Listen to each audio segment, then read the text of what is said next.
All right, welcome back. We're up to chapter 6 of White Monster.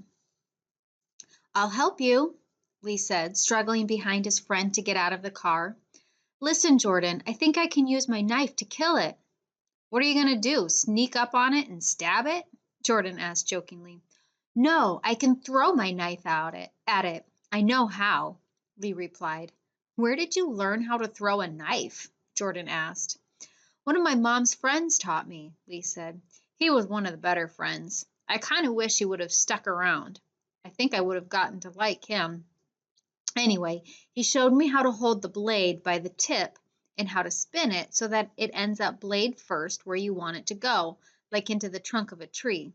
I know I can get that bird, Jordan. Jordan shrugged. Lee couldn't do any worse than Jordan had done with the rabbit. All right, he said, go for it. Lee approached the grouse slowly. It paid little attention to him, as if it didn't consider him a serious threat. It simply bobbed around in the snow, as if it were looking for something to eat. About 20 feet away from the bird, Lee stopped, raised his hand, and flung the knife. Jordan held his breath, waiting for the bird to drop, but the knife missed the grouse and disappeared into the snow. The bird uttered a deep bubbling sound as it rose into the cold air and took flight. Lee looked heartbroken. Oh, I was so sure I could do it, he moaned. Now I lost my knife. We'll find your knife, Lee, Jordan said. He was as disappointed as Lee was, but he added, don't worry about missing the bird. I missed the rabbit, too. Lee just sighed and followed Jordan through the deep snow. They searched the area where the knife seemed to have disappeared. Lee reached down and grasped under the snow. It's got to be here, he said. And then Lee let out a howl of pain.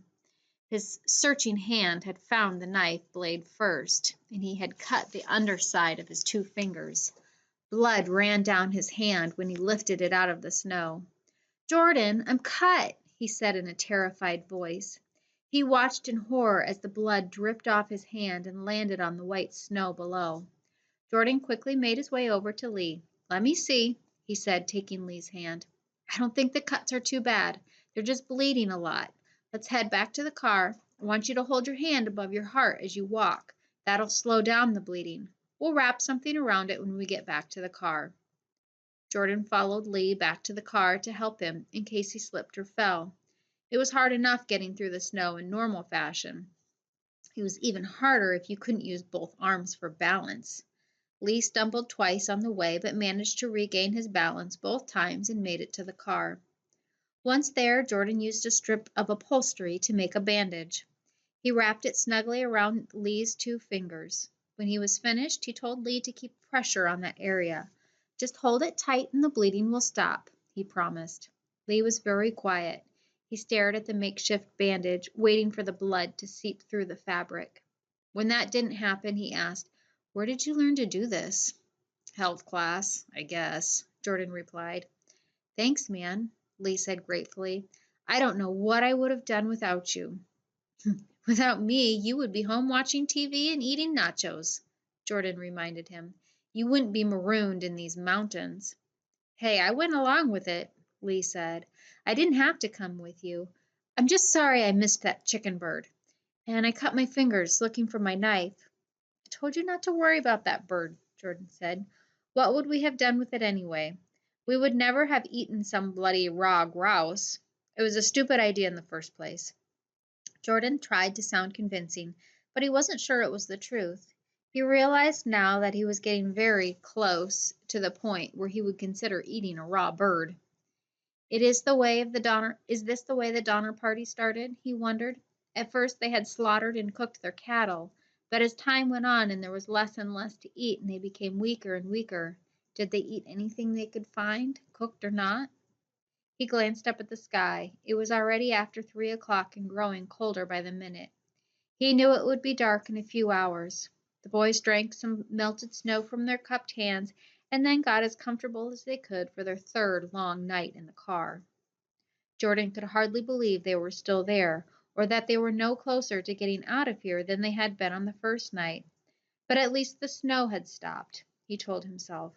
Maybe tomorrow would draw clear, with sunlight. and maybe they could walk out of there, if they could still walk, that is.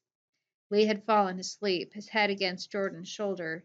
He was even snoring softly. But there was no sleep for Jordan. He sighed and stared out the window. He didn't know what he expected to see. He just stared. Suddenly something moved against the trees where the grouse had been. The thing was white, and if it hadn't been by the tree trunks, he never would have seen it in the snow. It was a small animal with a long, sleek body and an even longer tail. It moved quickly across the snow. Jordan remembered McGuire's unit again and knew he was looking at a weasel. Fascinated, he watched the small animal as it scurried across the snow. Suddenly, he realized it was carrying something in its mouth, something reddish-brown with feathers. The grouse! The weasel had killed the bird and then dragged it into its burrow. Jordan sprang up in his seat. Lee startled. What? What? Our grouse is out there and it's dead, Jordan shouted. He shoved open the car door and scrambled through the snow towards the weasel. In contrast, the weasel seemed to skim across the surface of the snow, but it had spotted its pursuer now and was fleeing as fast as it could. In its haste to escape, the weasel loosened its jaws and dropped the grouse. A few seconds later, the weasel was gone. Jordan reached down and snapped up the brown and red mass of feathers. He held it aloft like a trophy. I got it, he yelled at Lee, who was just coming out of the car. I almost had to fight that weasel for it, but I got it. Jordan carried the dead grouse towards the car like a treasure. What was he going to do with it when he got it there? He didn't know. He'd figure something. Jordan put the bird down on the snowy hood of the car. What do we do now? Lee asked, staring hungrily at the bird. Jordan pluck out the feathers first, I guess, he said. Both boys went to work on the bird. The beautiful dark feathers flew in all directions until at last most of the skin of the bird was exposed. It looks a little like the chickens in the supermarket, Jordan thought. A little, but not a lot. Small feathers were still sticking out here and there, and the thing was all bloody. Jordan washed the carcass in the snow and then pulled out the rest of the feathers. I sure wish we had some matches. This would be so good if we could cook it, Lee said. Me too, but that's not going to happen, Jordan said. We've got to just, you know, cut the thing up and eat it the best we can. People ate raw meat all the time in prehistoric times. I know, but, Lee said. Hey, we've had nothing to eat for days, man, Jordan said, trying to convince himself as well as Lee. If we're going to get out of here, we're going to need our strength. Otherwise, we will never make it down the mountain. He took a deep breath and then began sawing away at the bird. He handed Lee a piece of flesh and said, Here, eat it. Just pretend it's pizza or something. Hesitantly, Lee took the meat and stared at it. Then he looked at Jordan, as if wondering if he should actually eat the stuff. Jordan pulled off a chunk of meat and looked at it. Part of him was sickened by the thought of putting a piece of raw flesh into his mouth. The other part, the stomach part, was crying out for it. But in this battle between reason and instinct, instinct won out.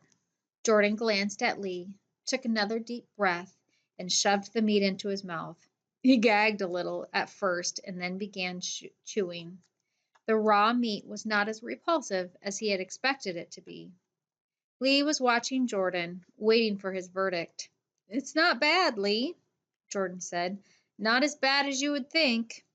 He took another piece, and then another, and with every swallow he could feel the strength returning to his body.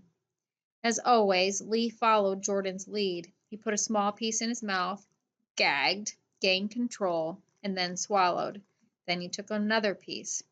That weasel must be pretty mad at us, Lee remarked between bites. Jordan struggled. It's the law of the jungle out here, he said. Then he looked at Lee and added, Welcome to the jungle. With their hunger finally satisfied, both boys slept well that night. Near dawn, Jordan's eyes drifted open. He peered from the car. It had not snowed all night. He was sure of that because his footprints from when he chased the weasel were still there. No snow filled the depressions. He closed his eyes again, hoping that the storm had finally headed east. When morning finally arrived, there were still quite a few clouds in the sky, but they floated on a backdrop of blue. Now and then the sun shone for a few minutes when there was a break in the clouds. It was the most beautiful sight the boys had ever seen. "Blue sky and sunshine," Jordan shouted. "Is that fabulous or what?" "Do you think the storm is over?"